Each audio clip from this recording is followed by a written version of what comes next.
ఇప్పుడున్న బిజీ లైఫ్లో ఆఫీసులు, స్కూళ్ళు, కాలేజీలు అనే కాకుండా అప్పుడప్పుడు ఇలా పిక్నిక్ వెళ్తూ ఉండాలి.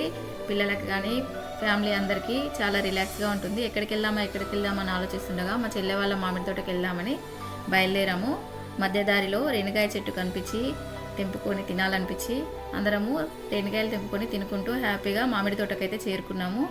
ఇక్కడే వంట చేసుకుందాము, కట్టెల పొయ్యి మీద టేస్ట్ చాలా బాగుంటుందని పొయ్యి వెలిగించుకొని ఇక్కడే చేపల పులుసు, పిల్లలకి చికెన్ అంటే ఇష్టమని చికెన్ ఫ్రై చేసుకున్నాను. చికెన్ కూడా తీసుకొచ్చుకున్నాము.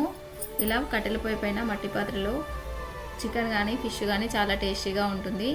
రెస్టారెంట్కి వెళ్ళి బిర్యానీ తినే కన్నా ఇలా పిక్నిక్ లాగా ఏదైనా తోటలోకో ఎక్కడికైనా వెళ్ళి పిల్లలకి ఇలా చేసుకుంటే వెరైటీగా హాలిడేలో ఇంట్లో బోరు కొట్టకుండా ఉంటుంది. ఊరికే సిటీలో రూమ్లో ఉండే బదులు ఇలా చెట్ల గాలికి వెళ్తే ఆరోగ్యానికి చాలా బాగుంటుంది. మేమైతే ఇలా ప్లాన్ చేసుకున్నాం. మీరు కూడా ట్రై చేసి చూడండి.